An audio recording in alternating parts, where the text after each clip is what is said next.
Hello नमस्कार। मैं लक्ष्य सर आप लोग के बीच में आज नए अंदाज में नए चीज़ों के साथ प्रदर्शित हुए हैं। आज हम लोग कक्षा 12 के हिंदी संस्कृत खंड को लिए हैं। पहला चैप्टर को जो है बच्चा वेरी इंपॉर्टेंट चैप्टर, जहां से बच्चा 7 अंक के प्रश्न आते हैं बोर्ड में। अनुवाद लिखने के लिए आते हैं बच्चा और श्लोक लिखने के लिए आते हैं बच्चा, तो आप लोग को श्लोक भी बता दिया जाएगा। चैप्टर का नाम है बच्चा संस्कृत खंड का पहला चैप्टर है बच्चा भोजस्योदार्यम। एक राजा है बच्चा, राजा भोज, उनके उदारता के बारे में बच्चा यहाँ पर उल्लेख किया गया है, बताया गया है। तो क्या कहा गया है बच्चा, उसी को पढ़ेंगे। और पढ़ने के लिए बच्चा आपको बुक के साथ साथ एक पेंसिल का इस्तेमाल करना होगा। और उस पेंसिल से क्या होगा कि जो वर्ड आपको कठिन लगता है उसका अनुवाद वहां पर लिख लेना है। इसलिए बच्चा आप लोग पेंसिल के साथ बुक के साथ इस चीजों को समझिए। 7 नंबर के प्रश्न यहाँ से बनते हैं बच्चा, और बढ़िया ढंग से बनते हैं और देख के मजा आ जाएगा बच्चा।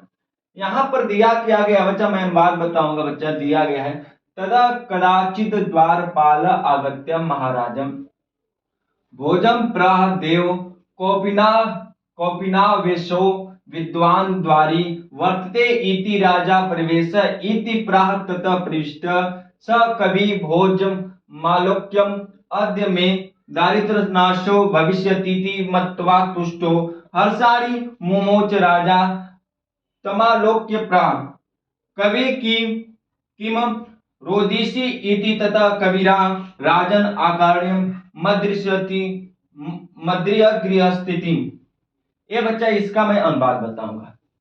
एक कवि था बच्चा जो राजा भोज के दरबार में जा रहा था।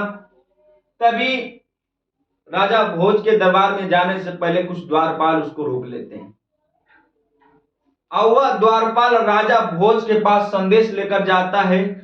और वो क्या कहता है बच्चा, वही बात हो रही है। क्या तदा तब कदाचित कदाचित कोई भी कहीं से, कदाचित कोई भी या कहीं से, द्वारपाल आगत मतलब आकर, महाराज महाराज राजा भोज, भोज प्रहा, प्रहा मतलब कहना, प्रहा मतलब कहना, बोलना, बताना।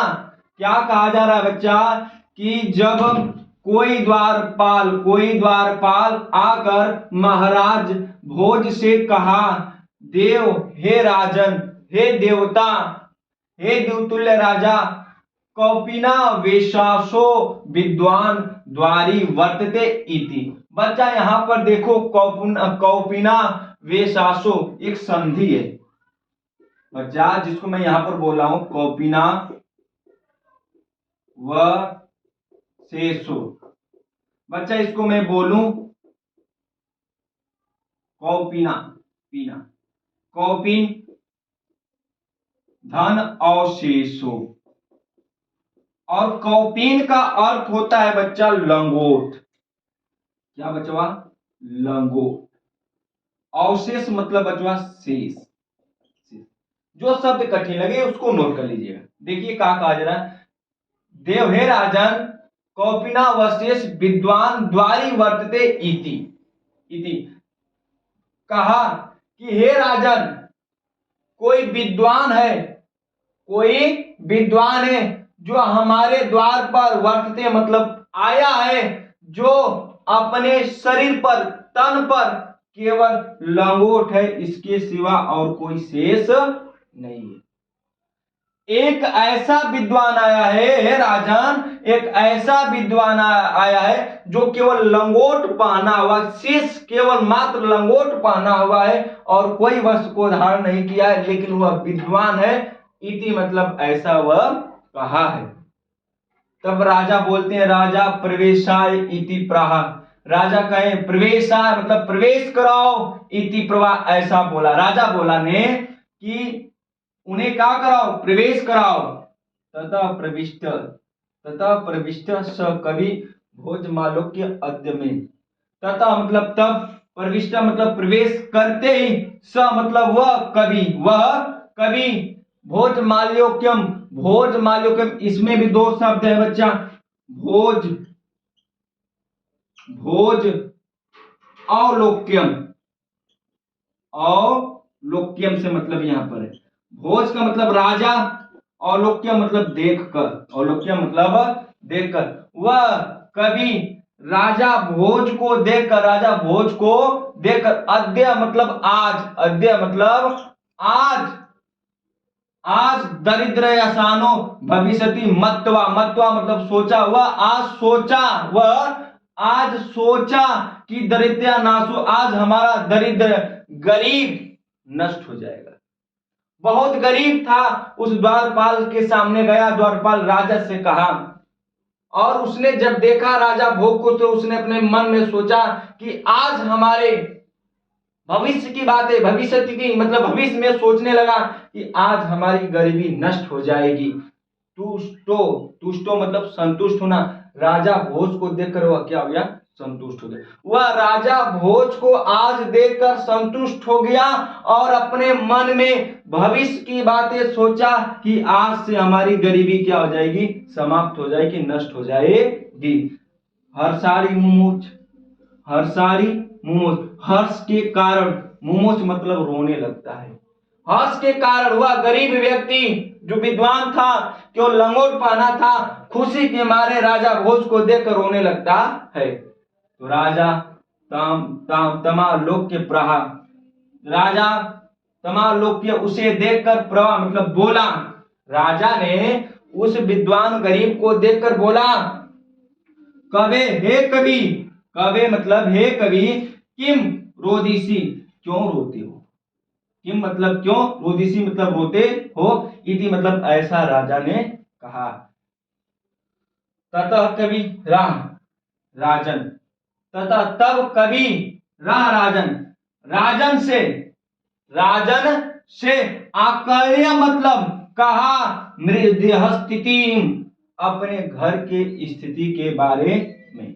राह मतलब बच्चा यहां दुख से ले लेना, दुख से क्या, कवि तब कवि ने अपने घर की स्थितियों के हालातों को राजन से आकर्ण्य मतलब सुनाया, उनसे कहा, कहा हे राजा, कवि ने कहा हे राजा मेरे दुख को सुनिए, हे राजा मेरे दुख को क्या कीजिए, अपने कानों द्वारा आकर्ण्य, अपने कानों द्वारा मेरे घरों की स्थिति के बारे में सुनिए। और स्थिति के बारे में सुनाने के लिए उसने क्या कहा बच्चा? एक श्लोक बताया। क्या बताया? एक श्लोक बताया। और यह आपको 4 लाइन का श्लोक में यहाँ पर लिखा हूं। क्या इस श्लोक की बारे में, श्लोक को पढ़ोगे तो अपने घर के दशा के बारे में कवि कहता है। क्या कहता है? अये लजानुचय पथि वचन, वचन माल्यम गृहणी, शिशो करो यत्रा तब सुपहितवती दीन वदना, मई छिड़ो पाए यदि कृत दृश्वा श्रु बहुले, तदंत शल्य में त्वमसि पुनरुद्धम तुर्यम मुचित, मुचित।